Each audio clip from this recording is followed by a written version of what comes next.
Fala galera, sejam muito bem-vindos a mais um vídeo do canal. No vídeo de hoje nós vamos falar a respeito do domo que supostamente apareceu acima de uma cidade na Austrália. Então, em outubro de 2024, uma aparente cúpula, um domo de energia avermelhada, apareceu numa cidade da Austrália, aparentando até mesmo refletir raios. O André Gap publicou esse vídeo aqui. Ele está em baixa resolução, eu acho que não dá para melhorar não. Até dá, vamos tentar, mas não adiantou. E é isso aqui. Então nós temos uma praia, nós temos essa estrutura que parece um domo, aparentemente ninguém sabe o que é, e nós temos as imagens de raios que parecem de alguma forma serem refletidos pelo domo, então ninguém entende exatamente do que se trata. Avançando um pouquinho, nós vemos várias imagens de apenas raios que aparecem na extremidade da imagem, porém, em algum momento aqui, a gente vê um raio muito bem definido que aparece na superfície do domo. Então ele vai acontecer agora. É um vídeo com edição, mas nesse momento aqui a gente vê em câmera lenta. Então o raio sendo supostamente refletido pelo domo. Hoje a gente vai entender do que se trata, mas antes, claro, tem os comentários. Um deles chama isso de domo, o outro chama de plasma, o outro chama de domo mais uma vez, what the hell e fim do mundo. Vamos entender que não é bem assim.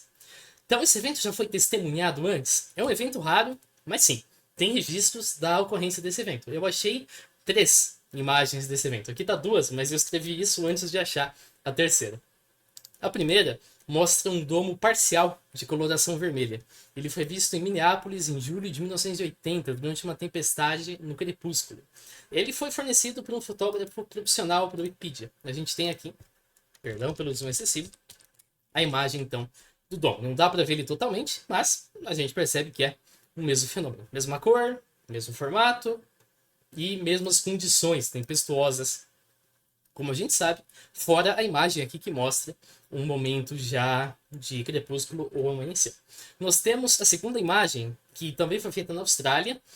É uma imagem bem melhor. Ela mostra um pôr do sol depois que uma tempestade passou pela região. E a gente vê aqui então esse domo mais uma vez. Essa imagem foi fornecida por um fotógrafo amador para o Wikipedia. E a próxima imagem é de junho de 2022 na Inglaterra, de um fenômeno semelhante. Esse foi capturado por vários moradores locais que produziram aqui essas imagens. Tem informação aqui de que foi no crepúsculo, não tem informação de que foi num momento de chuva, mas acho que dá para deduzir pelas nuvens que sim, foi no momento de chuva, conforme a gente pode ver. Então, beleza, é um fenômeno que acontece e como a maioria dos fenômenos que acontecem, ele tem um nome, arco-íris monocromático. Você certamente quer saber por que ele ocorre. E você já sabe que ele ocorre em condições de chuva e no crepúsculo ou no amanhecer. Tenta ligar os pontos aí e ver se você chega na mesma conclusão que eu. Eu vou ter que falar bastante de arco-íris aqui, mas a gente vai ver que esse arco-íris monocromático é um caso particular do arco-íris. Uma vez que você entende o que é um arco-íris, fica muito simples entender o que é um arco-íris monocromático. Então a luz é uma onda eletromagnética. Dentro de um certo intervalo de comprimento de onda, a luz é perceptível aos nossos olhos, conforme você vê aqui. Então nós temos para a esquerda o ultravioleta, para a direita o infravermelho e no meio aqui o espectro de luz visível. Se a gente recebe luz centrada em um certo comprimento de onda visível, então a gente percebe a sua respectiva cor. O meu microfone, por exemplo, tem um RGB, eu deixo ele sempre no verde do Palmeiras. Eu poderia pegar e mostrar para a câmera, mas o áudio vai ficar muito ruim se eu fizer isso. Então, a luz está vindo aos meus olhos num comprimento de onda específico, que é o verde. Eu não sei qual é exatamente esse valor, está aproximado aqui 510, conforme você pode perceber, você pode pesquisar depois em qualquer lugar o comprimento de onda exato do verde, você pode também pesquisar a frequência. Frequência e comprimento de onda são relacionados, não sei se você lembra da fórmula. V igual a lambda F. V é a velocidade da luz é constante no espaço, então no vácuo é 300 mil km por segundo, no meio ele é um pouco mais devagar, e nós temos lambda sendo o comprimento de onda, F a frequência. Essa fórmula é bastante importante. Porém, se eu recebo uma mistura de comprimentos de onda no espectro visível, eu vejo apenas a luz branca.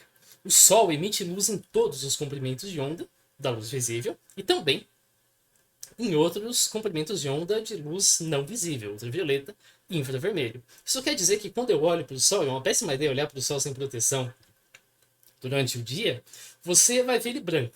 Porém, é possível ver todas as cores através de um prisma, que recebe luz branca numa extremidade e refrata cada comprimento de onda em um ângulo diferente. Então você vê todo o espectro na outra extremidade, conforme você vê aqui. Tem toda uma confusão a respeito do nome das cores que saem do prisma, porque Isaac Newton deu um nome, e aí ele colocou uma cor a mais para condizer com a escala musical, e aí isso acabou ficando. E aí algumas cores tinham nomes que hoje são de outras cores, então é um território um tanto complicado de se adentrar e que não vale muito a pena. Mas entenda que o espectro visível sai do prisma e pode ser visto por você. As gotas de água funcionam justamente como pequenos prismas. É um pouquinho diferente aqui a angulação desse prisma usual, mas ela tem o mesmo efeito. Ela recebe aqui a luz branca que vem do Sol. Então, nessa angulação aqui de 42 graus, ela vai fazer a reflexão e depois nós teremos a refração em diversos comprimentos de onda separados. Então, nós vamos ter aqui, mais uma vez, todo o espectro visível que sai de uma gota de água. Entra a luz branca na gota de água, sai todo o espectro visível de uma gota de água. Mas um arco-íris não é uma gota de água gigante em formato de arco. Eles são múltiplas gotas de água que estão na atmosfera. Todas elas separam todo o espectro. Você tem milhares, milhões de gotas de água assim, separando todo o espectro. Quando você olha para o arco-íris, você está olhando dentro de um certo ângulo. As ondas que chegarão até você vindas da região superior do ângulo, que é justamente a parte mais acima, vão ser do comprimento de onda equivalente ao vermelho, conforme você percebe aqui. As que você vê mais para baixo vão ser ligeiramente acima desse comprimento de onda, então amarelo. E assim vai seguir até o fim do espectro, que é o violeta. Gramaticalmente, você não pode chamar o violeta de roxo, porque o roxo não tem um espectro definido. O violeta, por sua vez, tem. Esse é outro território um tanto difícil de adentrar. É por isso, essa é uma informação bastante importante, que quando você olhar aqui o espectro, você vai ter ele invertido. A saída aqui está nessa ordem do violeta para o vermelho, mas quando você vê um arco-íris, você vê do vermelho para o violeta, conforme acontece aqui, vermelho até o violeta. Por fim, o interior de um arco-íris é mais brilhante que o seu exterior. Você percebe isso aqui nessa imagem. Aqui a gente tem arco-íris duplo e no interior é claramente mais brilhante. Por quê? Porque as gotas do interior do arco-íris também fazem a mesma coisa, afinal toda gota d'água funciona como um prisma, mas aí já está abaixo do ângulo crítico e, portanto, os diversos comprimentos de onda emitidos se misturam e produzem luz branca. Então, assim, a gente tem o nosso famoso arco-íris. Você compreendeu a física do arco-íris. Mas por que um arco-íris monocromático? Por que eu só estou vendo vermelho naquela desgraça? A Terra é esférica, você já devia saber disso. Isso faz com que a luz do Sol, no amanhecer e no entardecer, passe por um trecho maior de ar até chegar em você. Então, nós temos aqui, por exemplo, no meio-dia, nós temos uma quantidade de ar pequena, marcada em azul. Porém, quando nós estamos aqui ou no amanhecer ou no entardecer, nós temos uma quantidade muito maior de ar que a luz do Sol tem que atravessar. E o que acontece quando a luz do Sol passa por uma quantidade muito maior de ar? Os demais comprimentos de onda, que não o vermelho, são refletidos pela atmosfera e o que chega em você é vermelho. É por isso que quando você olha para o Sol no amanhecer ou no entardecer, você vai ver o Sol avermelhado. Acho que agora os pontos já começam a fazer sentido, porque a gente sabe que esses arco-íris monocromáticos ocorrem em condições chuvosas, isso já era esperado de qualquer arco-íris, e que ocorrem no amanhecer ou entardecer, justamente quando a luz que chega até as gotas de água é vermelha e não branca. Então, a gente tem apenas o halo do arco-íris superior, que é vermelho. Porque a gente não tem outros comprimentos de onda para se refletir. Por que não tem azul? Porque não chega a luz de comprimento de onda azul até as gotículas de água. Elas apenas possuem o vermelho para servir para você. Então, nós temos aqui o arco do arco-íris, que é vermelho, e nós temos o interior, que brilha, como você já sabe. No caso do arco-íris tradicional, ele brilha na luz branca, porque nós temos a mistura de todos os comprimentos de onda. No caso do arco-íris monocromático, não. Ele brilha em vermelho, porque nós só temos o comprimento de onda vermelho chegando até lá. É simplesmente isso que está acontecendo. Aquela imagem mostra um simples arco-íris que está recebendo apenas a luz vermelha. Fisicamente, em termos de propriedade, de refletir raio, plasma, tudo isso aí, esquece. É simplesmente um arco-íris.